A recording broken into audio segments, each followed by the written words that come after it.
The desire to eat and the desire to let our bodies respond to music are primal and universal. Since Real Food Traveler is about seeing the world through the lens of food, I'm thrilled to be joined by someone who feels the same way about music and dance.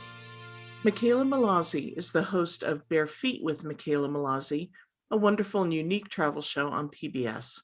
And I'm Courtney Drake McDonough, the publisher of RealFoodTraveler.com, a digital culinary travel magazine, and the host of the Real Food Traveler podcast. Mickela, I'm so honored to talk to you today. Thank you for having me, Courtney. It's great to be here. Now, as far as I know, there's no other travel or foodie show that is based in dance. Can you tell me a little bit more about how the show got its start? Yeah, so when I would travel for fun, because this is how I traveled for recreation, I was a dance teacher in New York City. I was a performer, and I would use dance to connect with people in the places I was going to where I didn't know how to speak the local language. So, by using this universal language of dance and music, I was able to make friendships immediately. So I wouldn't just go up to random strangers and start dancing with them. It was usually I was traveling to places where there were celebrations or festivals or holidays, and there was naturally dancing in the streets, or I would go take dance classes or immerse myself in a situation where there was organic dance happening. And immediately, like I said, there were these friendships that were just made, and there were other opportunities that came from the dance. So it wasn't like I was going to try to become a professional tango dancer or professional K-pop star. It just happened that through these dances, other doors opened up where all of a sudden I'm invited into someone's home for a family meal, because we shared a dance. So, that's how the series, the idea for the series started. And since then, I've seen so many other people who have started to use that universal language of dance and music to communicate with people, which I think is wonderful. I think the more people that do it, the better, just to show how connected we all really are. Talk to me about the universality of it a little bit more. Like when you go to a destination, what is it about dance that seems to be so universal? Is it certain steps or just the concept of dance being an expression? I think it's more of the concept of dance as an expression. I found that when I meet someone where I can't verbally speak with them, every place I go, I make an effort to learn how to say at least hello and thank you. Always thank you, because to be gracious, to be humble, and for people to share their culture with me through dance and music. But there is this synchronicities. We're synchronized as we're moving together. We're touching each other respectfully, pre-COVID and hopefully post-COVID. We are sweating together. Our endorphins are kicking in together in this synchronized literal dance. And that's where we're communicating with each other. And that's the universality of dance. It's not that, yes, there are so many overlaps of styles of dance when you go from other regions of the world to the other, and you really feel how rhythms and dances and costume and language have evolved and have immigrated with cultures, have whether that's forcefully or chosen, but you see the influences of all these cultures being intertwined. But it's really the idea that through movement, people can communicate without opening their mouths, right? You read body language. Dance is a form of body language, and to express joy, there are these universalities of what does joy look like? What does joy feel like? What is joy exchanged with someone that you can't speak with? What does that mean? And so that's where I think that universality comes from, in that exchange of dance movements, in that synchronicity of dance movements, in the in this playful way of being able to share a moment with someone where I can't they can't explain to me what's happening, but I can feel it immediately, if that makes sense. Yes, it does. And that's Hmm. beautiful. I love that description. Now, coming at it from a food angle, I would have said something similar had you asked me about food. And, because you're obviously eating the local cuisine when you're traveling and eating with people and having that connection of sitting down with people and eating the food they've Hmm. prepared and sharing in that experience. I think it's interesting that there is such a connection between the food angle and dance. Yeah, well, everybody has to eat, right? We have to eat to survive, and that's the more I travel, that's what I've learned so much more is we are so much more alike than we are different, and we all need food, we all need shelter, we all need love, right? We need companionship, and we all need a little bit of music and dance to survive, really. And a lot of food traditions are based on either celebration or holiday, and also a lot of dances and music are based on the cultivation of food and the gathering of families around the dinner table or whatever that may look like in that culture. So there is an interconnection between food and dance. I don't really consider myself in our show like a food show. It's really a cultural exchange show, and food is always a part of that conversation. For me, dance and music is always a part of that conversation. And whatever is iconic to that destination is a part of that conversation. But I feel like you can't have one without the other. And that might be my upbringing. I come from a big Italian family where food is the focal point of our family, right? Every major moment in my life happened at the dinner table, and every joyous occasion, but also every serious occasion, it was our meeting place. It was where we shared love. Like food is love in my family, and I feel that same way when I become a part of someone else's family abroad. But also through dance. Music has always been a big part of my family's culture, and I see that in so many other cultures. And there's that, again, that universality of what is the gathering? How do people gather together? Through food, through making music together. I mean, so you can play music on your own, but it's not fun. You can dance by yourself, but it's just not as much fun. And so there is that community, that sense of community that music brings, that dance brings, that food and celebration and eating together, cooking together. It's that communal sense of one goal. And I think that's really where all of those things really mesh well together, especially in travel. You and I both live in the US, and Real Food Traveler is read here and all around the world, and the podcast too. So I want to ask this. Do you find in the US, do we dance as much? I mean, do we incorporate dance into our culture the way other countries seem to do? I think it's different. I think it's what's interesting is seeing a younger generation of people. If you think about what TikTok is, right? TikTok is this huge movement of kids that are coming up with dance moves, coming up with dance routines and sharing them, and they're going viral. And so as there's this new generation of people that have grown up with dance as part of their everyday life, as part of the social system and social network. There are communities here in the United States where dance is very much a part of everyday life. A lot in the Hispanic community, a lot in the Black community. But you have a big part of the United States where people don't dance. They think of dance as I have to go to a ballet studio or a dance studio, and I'm not trained, and I have two left feet. I hate when I hear people say, "Oh, I have two left feet." I don't think that's real. I think if you can just move your body, if you feel the rhythm, if you feel moved by the music, you're a dancer, you're dancing, you're moving. But yes, there's a huge difference across the world of what dance looks like and feels like, because a lot of people that I meet with when making our show, they don't consider themselves professional dancers. They are world-class musicians and dancers, but they are doctors, lawyers, taxi drivers, cooks, chefs. It's secondary to them because dance is such an everyday thing. So it really depends on the culture. It depends on your upbringing. It depends on your mindset. But in the US, there is this very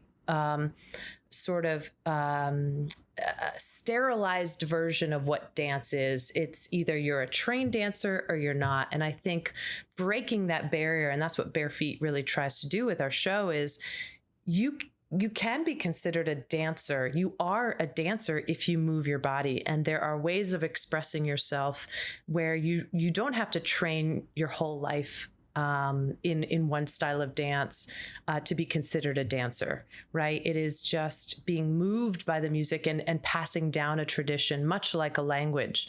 And so, yeah, I think things are changing here in the United States. The more diverse our country is becoming, the more influences we have from immigrant communities, from all over the United States, of communities that really value and see and use dance as a form of expression. As we all know, dance is a big part of expression through oppression. So it is dance has been used for in protest as revolution in so many cultures, in the Caribbean, in South America, here in the United States. And that just goes without saying. It just continues to really persevere through dance and music. It's these wonderful cultures and traditions that have survived because they are sort of under the radar seen as this form of entertainment, when in actually a lot of times it's protest songs or poetry that's put to music that is mobilizing groups in protest. So music is powerful. Dance is powerful. I know that's like a really long-winded answer, but there's a shift, I think, happening here in the United States. But yeah, it's a different mindset with the idea of what quote unquote dance is. Right. Yeah, that's encouraging to hear, because I've always felt like Americans are just a little bit pent up when it comes to dance. And I think it depends who you're talking to, right? It really depends who you're talking to. There are so many communities here in the United States where it's dancing all the time, and there's so many where you wouldn't even dream of having dance. But there has to be that, I think, look, I get to travel abroad so much, but my second season of my show, we travel within the 5 boroughs of New York City. I don't need a passport to travel the world. I use my Metro card. And that I love so much. I'm so proud of that season, not just because I love New York City and I love my home, but because this is a sort of a window into what living in the United States looks like and what our diversity brings to us in our communities. And that's accessible. Even if you live in maybe a rural part of the country, there are opportunities to try and find a bit of diversity, or even your own historical dance culture where you are. So again, it depends on the community that you're talking to, but it's like anywhere else you go in the world. There are places where dance isn't as prominent, and I tend to not go there because I love to dance. But a lot of places there's dance everywhere. People always ask me, are you going to run out of places to dance in the world? I said, are you going to run out of places to eat? There's like so much variety in the exact same idea of that cultural identity through dance and music. Well, and I think that's one of the reasons why your show is so wonderful, is because it shows us that dance is everywhere, all over the world. And as you said, it's this thing we all share.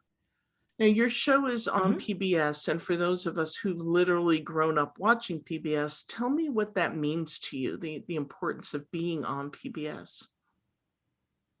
Yeah, I am incredibly proud of being part of the public television system and the public television family, and airing on PBS member stations across the country. We're on pbs.org.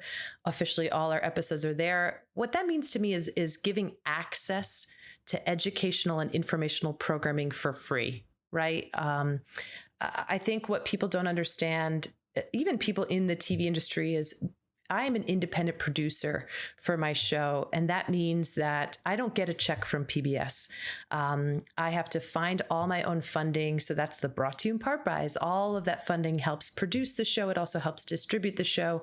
But what that means is I don't have an executive from a network telling me, Mickela, show more skin, or we need a little more drama, or, let's make it a little more gimmicky. That's not what public television is about. Public television is educational, informational, and entertaining programming for families. What I love about our show is I have children, their parents, and their grandparents all watching our show together, from all socioeconomic backgrounds, all ethnic backgrounds, religions. It is really this beautiful platform of accessible television, whether that's on broadcast or on digital, if you want to stream it or watch it on demand.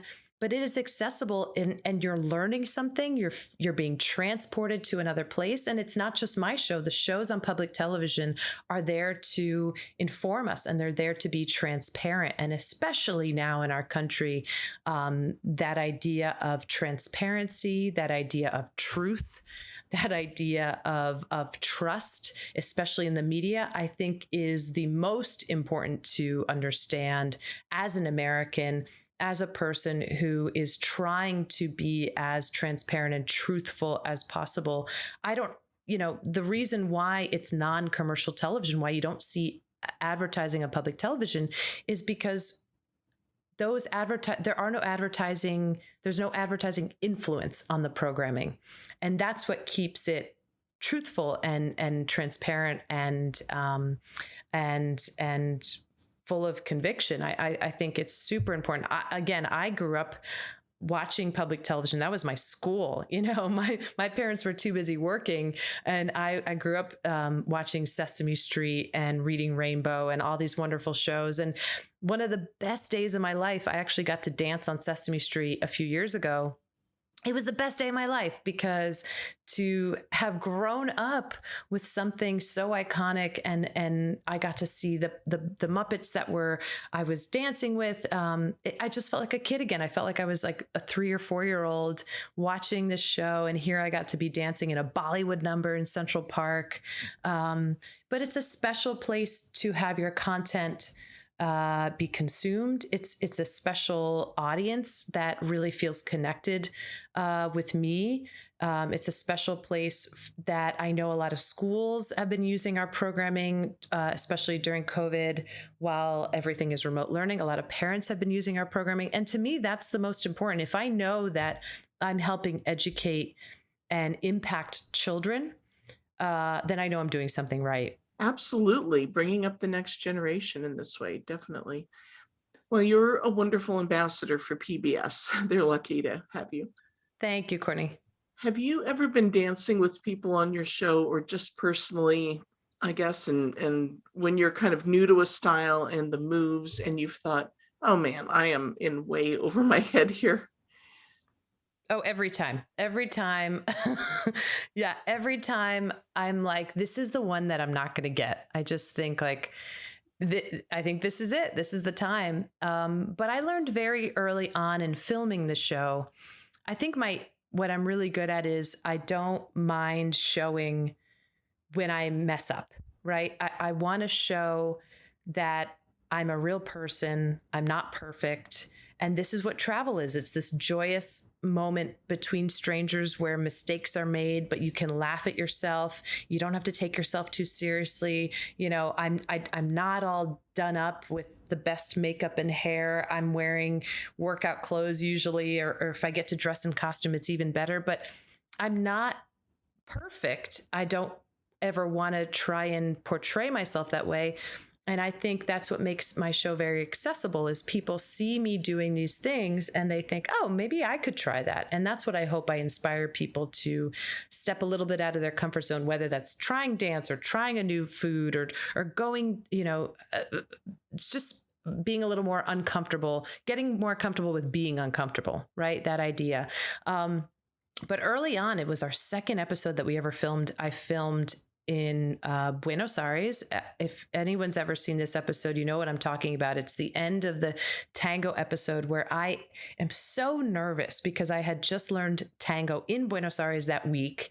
And here I am at the very end of the episode, about to jump on stage and perform in a professional tango show. And my nerves were so worked up that I was getting so upset, and I was so nervous because all of these people had paid. It was like performing in a Broadway show when you had just learned how to tap dance, basically. And so I was so nervous. But then I realized right before I went on stage, I thought, Mickela, this is your dream. This is exactly why you started Bare Feet. You wanted to jump in with people and perform with them and immerse yourself fully, and you're doing it. So there's nothing to be nervous about. And ever since that moment, I've never been nervous. I'm ready to make a mistake, and I'm good. I embrace it. And whenever I do make a huge mistake, I always keep it in the edits, because I want people, like I fell down doing, what was I doing? The Highland fling, and I tripped over the swords. And I love that moment because I'm laughing at myself, and I want to show people that it's not easy, and it's fun, and it's messy and weird. And that's what this process is about. That's what travel's about. But, yeah, I always feel like I'm in over my head. And half the time I think like, oh my God, I'm not getting these steps. Like everything is flying by me. And then I watch the edit and I was like, oh, I got it. Like I really think I'm all over the place half the time. Well, from what I've seen on your show, nobody seems to look at you like that was wrong. They all seem to be so lovely and accepting of what you're doing. And that's what helps. Yeah. And I feel very lucky because everyone I've met has been so warm and kind. Not that they wouldn't be, there's no reason why they wouldn't be, but I feel so safe in the sense that they're very warm with me, and they're giving me and sharing with me their culture. And I think my superpower is I'm very good at mimicking people and imitating people, not just as a dancer, but with movement, with expression. And so I'm very good at that sort of body language communication. This goes back to that universality of it. And I think I'm good at making people feel comfortable on the other end. So then they think, oh, she's getting it. Let's give her a little more. Let's give her a little more. So it's fun for them versus feeling like, oh my gosh, we have to teach this girl a dance and she's flopping all over the place. So I think there is that sort of sense of a feeling of comfortability, right? Of we both are feeling really comfortable with each other. And that helps tremendously. Yes, definitely. A lot of us, as you know, are very hesitant to dance, even though we'd love to, because we're afraid of looking foolish, and which is such a shame because of the joy and the release that dance can bring to everybody. So what would you say to people who want to dance and just let loose, but they're afraid to, they're hesitant to? Yeah. Yeah. I mean, I feel that way sometimes too, where I feel very self-conscious. But what I found is when you're traveling, and I know COVID has put a hold on a lot of this, but when we are in a place that's not familiar, we're more likely to try something new, right? When you're in, you save all this money and you're taking a big trip to Spain, right? You've never been to Spain. You're probably more likely to do something and try something different or try something new because everyone around you doesn't know who you are. You're a complete stranger. So you don't feel like, oh, these people are going to judge me. But if they do judge me, who cares? They don't know who I am. So if you're in a new place, take advantage of that moment where no one knows who the heck you are. Do that and just be like, you know what? It doesn't matter. I'm going to try it. And then you get a sense of the joy and the release that you have. And then what I like to do is I bring that back with me back home. And I think that's what I got addicted to, was this feeling of not really giving a crap of what people would think. And it just stuck with me when I came back home. So I started to implement those practices of when I was traveling, of letting loose and feeling free and talking to strangers. And I like to say I make new friends by dancing with strangers, is doing that back home. And I'm an extrovert. I know that. I come from, my mother's an extrovert. I'm just like her. But even if you're not, remember that moment where if you put yourself in a place where you tend to step more out of your comfort zone, which we tend to do when we're traveling because it's this once in a lifetime moment. Replicate that when you're not traveling, and you'll start to build that muscle. It's really like a practice. You're practicing using that muscle of feeling uncomfortable, and it starts to not feel so uncomfortable. And then guess what? You're going to have so much fun, and you're going to want to keep doing it. So it's really only a benefit to you. And you can start small. Look, I'm always the first person on the dance floor at a wedding. Always. And I know there are people that wait for that first person to go. And as soon as that first person goes, then they all kind of come up and start dancing, because no one wants to be the first, right? No one wants to be that one person dancing by themselves. But at some point, someone has to do it, right? Someone has to be the first. And I'm always like, who cares? I know as soon as I get up there, more people are going to join me. So it's really, again, flexing that muscle of feeling a little bit uncomfortable, but in the end, it's worth it. It's totally worth it. I'm glad you mentioned fun in conjunction with that because last year, right before COVID hit, I had this opportunity to go to a resort in Cancun, and they had this amazing round infinity pool and overlooking the ocean. It was incredible. And there were people there from all over the world. And I didn't want to get in the pool because I didn't want to be seen in a swimsuit and I didn't want to look foolish swimming. But I got in and I'm swimming across this pool and I had this big epiphany that A, I'm never going to see these people again. And B, they probably aren't paying attention to me anyway. Hmm. And then C, it hit me how much fun this was, and that that meant that all the times I'd been uncomfortable and held myself back, I was cheating myself out of a heck of a lot of fun in life, and that Hmm. was such a breakthrough to think, just have fun, enjoy this, and revel in it. Exactly. Because Exactly. when we don't, we're cheating ourselves out of wonderful life experiences when we hold ourselves back. Exactly. Exactly. 100%. I couldn't agree with you more. And you when people think about that, you're the one who's at a loss, not the people that you think care, right? You're the one that's not going to be able to go back to Cancun once you come home and replicate that. It, I, I'm all about the carpe diem. You gotta go with it. And what's funny is I get so many messages from fans saying, "You look like you're having so much fun all the time," and I'm like, "I am." I'm having the best time of my life, and I can't help myself. I have this, uh, you know, smile on my face the whole time because I'm just having so much fun. We've talked about this a little bit, but when people are watching your shows, what are you hoping they come away with? Yeah, I hope that they learn a little bit about a culture that they may not have known about.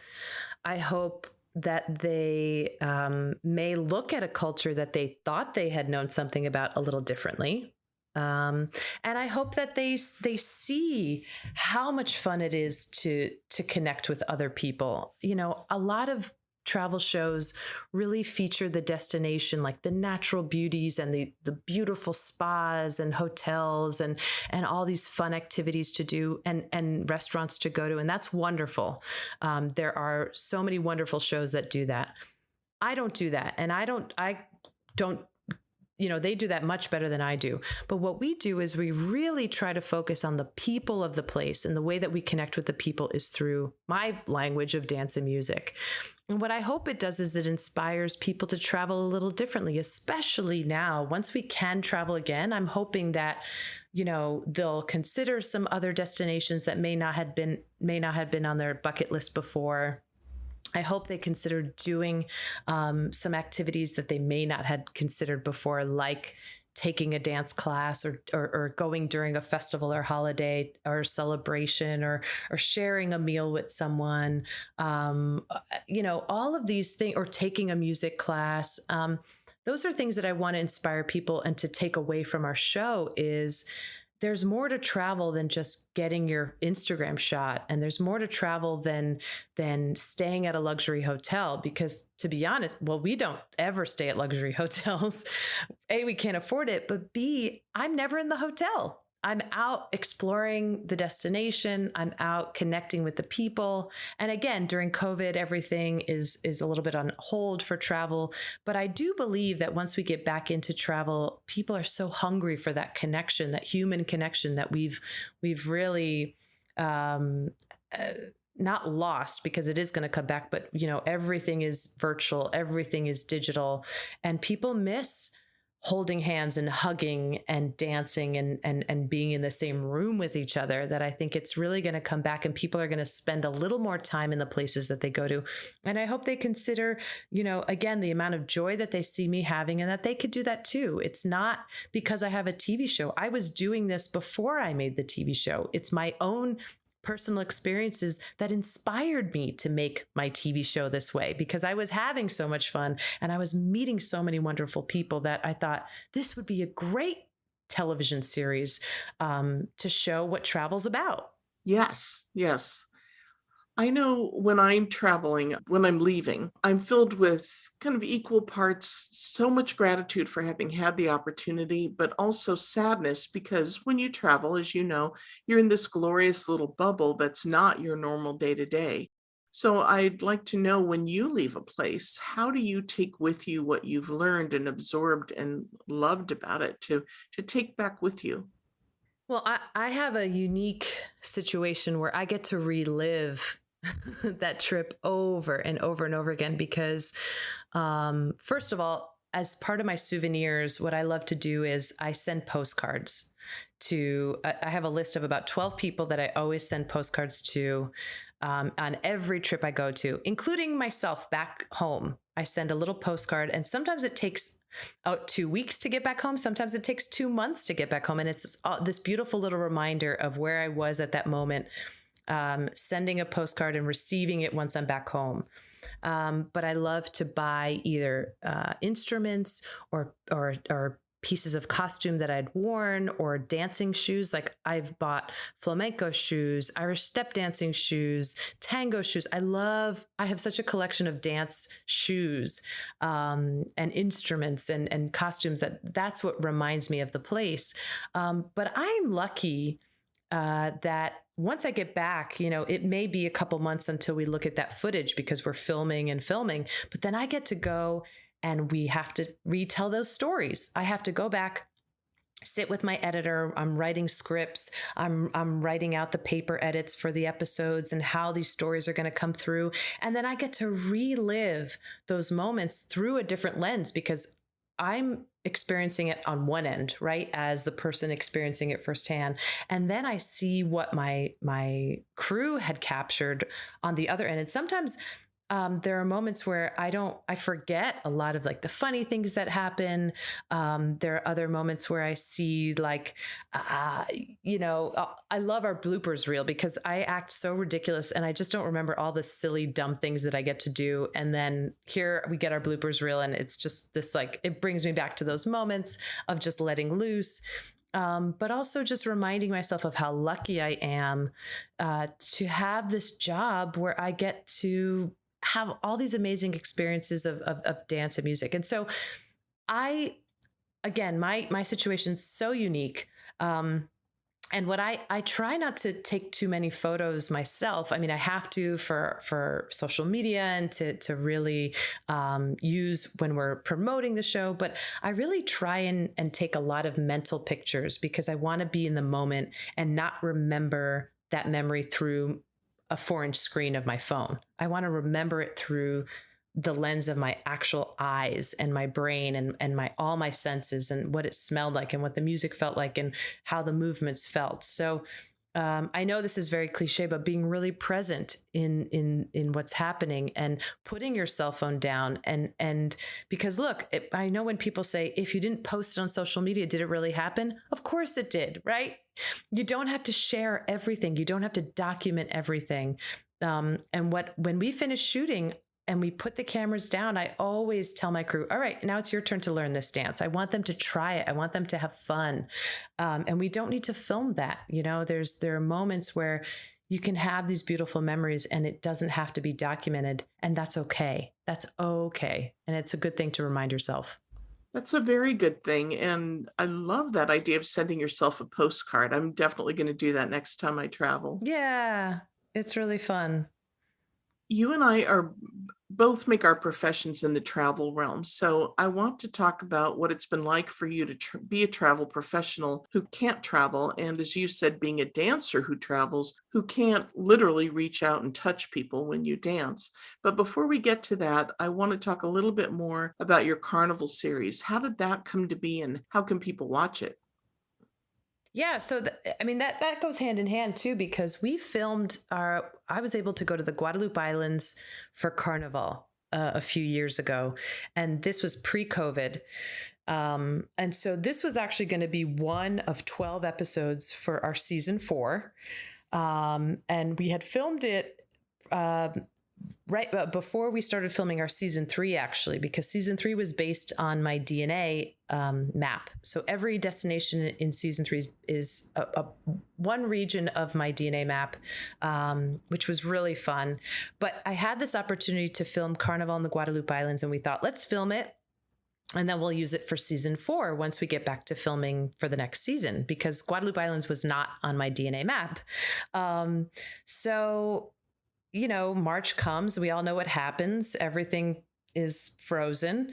And I was sitting on this footage thinking it was going to be one episode, and we looked through it and there was enough to make 2 beautiful episodes. And we thought, okay, let's put this out in February, because that's Carnival season and Black History Month. And we decided this back last April of 2020. And then just a few weeks later, the murder of George Floyd happened. And we thought, wow, we have to celebrate Black voices and Black culture. And this culture of the Guadalupe Islands is so powerful. And the interviews we were getting, again, pre-COVID, pre-height of BLM. And it was just this amazing moment of realizing we have to get these episodes out. We're going to put them out in celebration of Carnival and Black History Month for February. So I was working a lot on that for fundraising, because in COVID, it was really difficult doing that, but storytelling, working with my editor, piecemealing it together. So I felt really grateful that we had that footage to create the 2-part special that's now airing on local PBS stations across the country. It's coming to create in end of February. And we're also on the PBS app and pbs.org. So if you have a smart TV or Apple TV or Roku or Amazon Fire Stick, just check out the PBS app or PBS Passport and put in Bare Feet, and you can watch that 2-part special plus all of our episodes. That's episodes number 39 and 40. So we have 40 episodes. That's 20 hours of programming that we can transport you around the world through dance and music. And another thing that I've been doing during the pandemic, so right when it first hit, and we were in official lockdown and realizing, okay, we're not going to be traveling for a while, I thought, how can we keep this mission alive of traveling the world and staying connected with the world through dance and music? Because I felt, again, lucky that my brand is not about travel hacks or best places to go or when to book your airline ticket, what's the best time. My travel content is about the culture and the dances and the music. And I thought there's still a way that we can stay connected through dance. So every Tuesday, and last year I did it twice a week. And then this year, starting 2021, I realized twice a week is a lot because we had this new season. But every Tuesday on social media, on Facebook Live and YouTube Live, I meet with a dancer from around the world or a traveler, and I interview them, and then they teach me part of their dance. So we've done, it's like I've had over 47, almost 50 guests on every week. And we've done, what do we do? We've done samba in Brazil, in Rio de Janeiro. We've done Irish step dance in Ireland. We've danced with the Haya dance with the Tanzanian princess. We just today celebrated Carnival in the Guadalupe Islands with one of the dancers that we feature in the show. And all of those videos stay up. So if you ever want to rewatch any of the videos or participate later, you go to our Facebook page or our YouTube channel, and you can rewatch all of those. They're also on our website at travelbareFeet.com. And it's been a godsend to me. I feel like it's kept my sanity. And I've been able to stay dancing. I feel like I'm connecting with not only the people that I'm bringing on as my guests, but our viewers feel connected with the world because they join us once a week. We get them up and moving, but we're bringing them to another part of the world, literally, whether that's virtually through, dancing in Rio, but also through the dances. So if we're doing Haitian folkloric dance in Brooklyn, those people feel like they are dancing with the people of Haiti, And so it's this beautiful way of feeling connected through dance and music with the rest of the world when we can't travel, we can't leave our homes, we can't get on a plane. And until we can again safely, we're just going to keep doing our Bare Feet Live series. It's hashtag Bare Feet Live.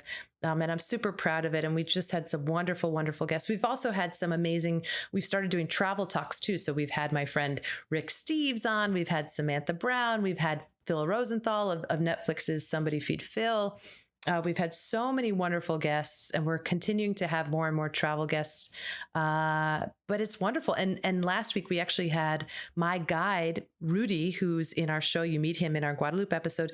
He gave us a beautiful tour of the Guadeloupe Islands at the beach. So here we are in New York. It's snowy, it's cold. And here he's taking us to St. Anne Beach, eating a coconut ice cream. It's just a beautiful day. And he really took us on this little virtual moment of, let's go to the beach, right? We're just going to go to the beach for an hour. And it was really fun. So that's what I've been up to. It's not the same. I know it's not the same, but it's the next best thing.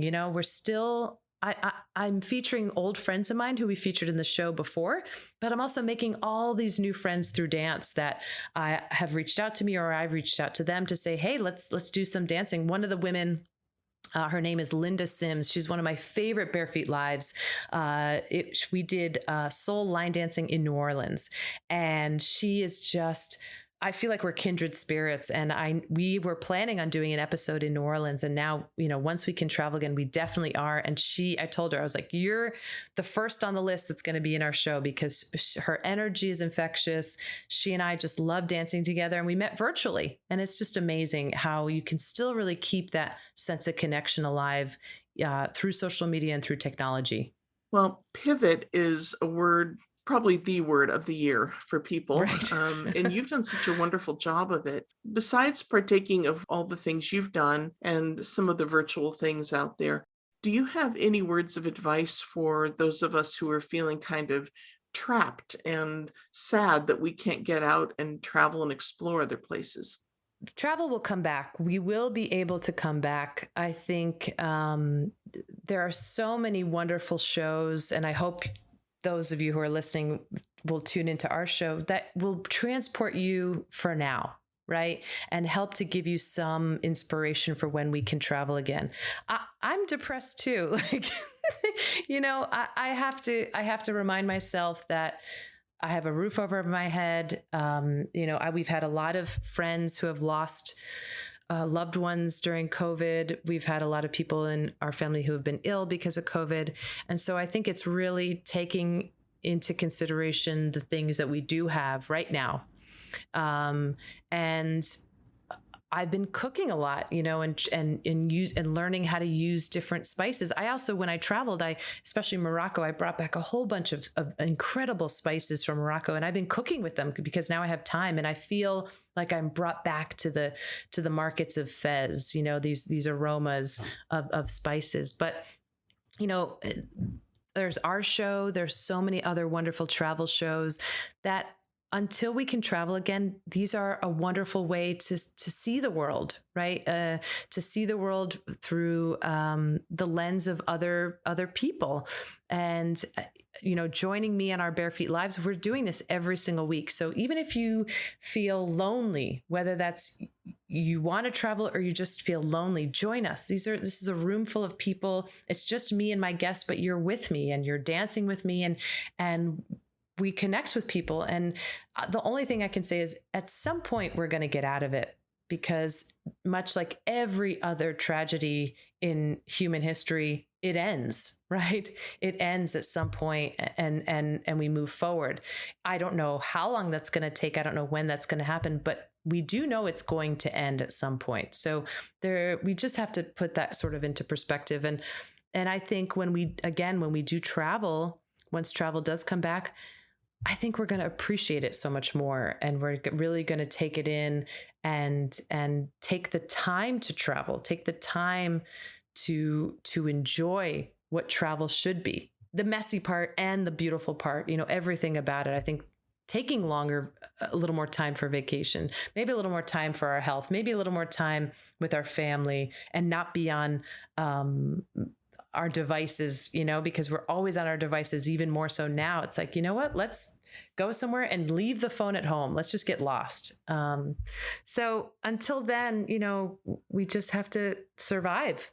I really believe that. I think if we're surviving, if you're still alive and you're listening to this, you're okay. You're doing all right, because that's hard enough. That is hard enough. Yes, and I'm glad you said what you did about appreciating travel more. I wrote Hmm. an article on that very topic a while back. And, I feel as god awful as this has been, there are some good things that have come from it. And I do believe that, in a way, in terms of travel at least, this has Hmm. been a real reset. So we're never going to look at travel the same way again, No, no, ever. I don't think so. And we hopefully are going to Hmm. appreciate it a lot more. Yeah. Now, you talked about cooking and Moroccan spices, so I Hmm. have to ask because we talk about cooking authentic cuisine from other places, and that's been our pivot. Our travel writers obviously aren't traveling as much, so we've turned our attention a little bit more to Hmm. cooking and trying to experience destinations through cooking with some of those ingredients and making some of those dishes from other countries and experiencing travel through our dinner plates. So, since you obviously cook, tell me about some of the things you've been cooking that harken back Hmm. to your travels. Yeah. So again, I was lucky that we got to meet with Chef Asu in Morocco, and we went to his favorite spice shop and took home all of these amazing spices. So I've been cooking a lot with cumin, which I cook mostly at home Italian food, and we don't use cumin. We don't use that at all. But I've been sort of cumin and turmeric I've been using a lot, and it's been this wonderful bright spice, especially the turmeric.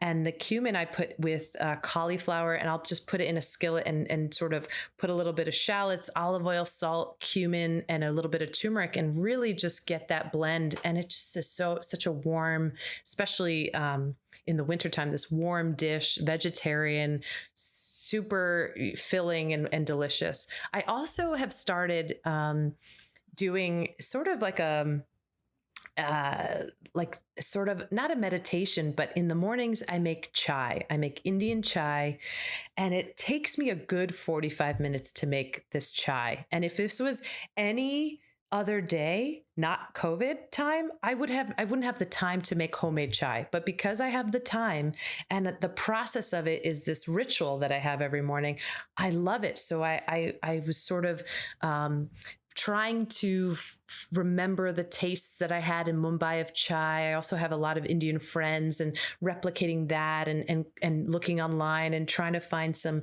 inspiration for recipes. And I've sort of worked out my own recipe where I grate a bunch of ginger, and I break about 9 cardamom pods, and I put in like 2 cups of water, and I simmer that for a good 15 minutes. Then I add in cinnamon, a little bit of cloves, ground cloves, and then I add Assam tea, a little bit of vanilla almond milk, and then at the very end, some milk, and let that stew, and then strain it. And it is this spicy, delicious sense. And I feel like I'm brought back to Bombay. I'm in Mumbai.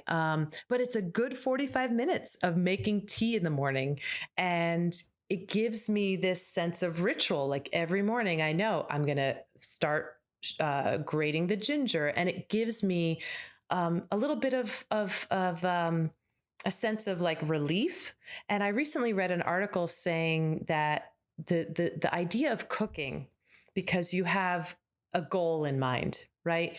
That sense of cooking and using your hands has been really good mental therapy for people during COVID, whether they realized it or not. And I've always loved to cook, but I am cooking exponentially more during COVID. We actually have eaten out very, very rarely, my husband and I.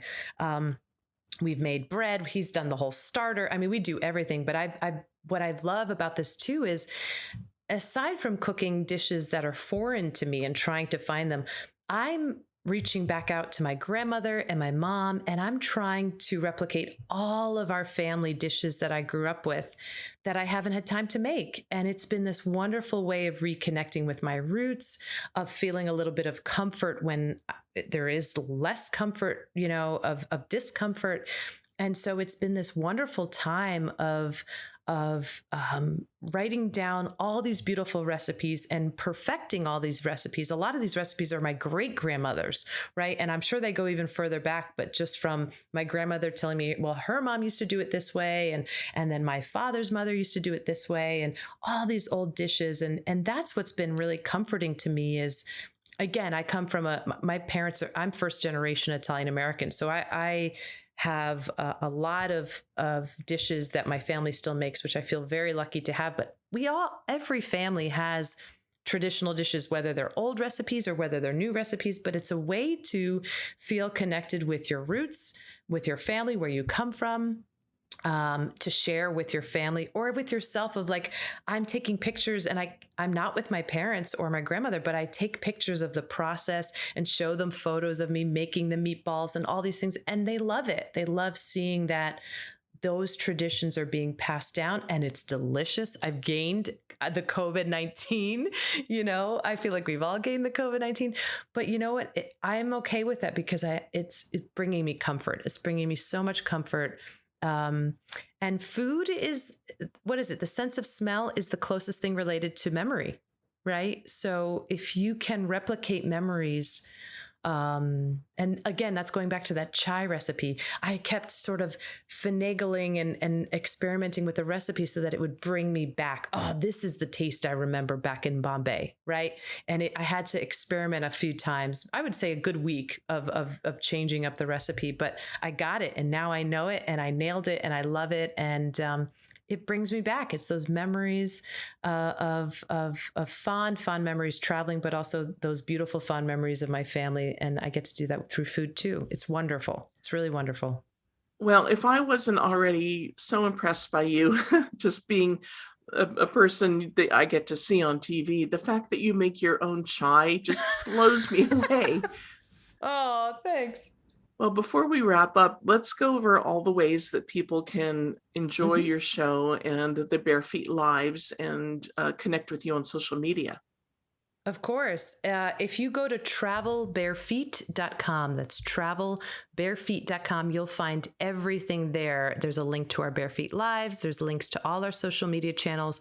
But on every social media, we are at Travel Bare Feet. That's on Instagram, Twitter, Facebook, YouTube.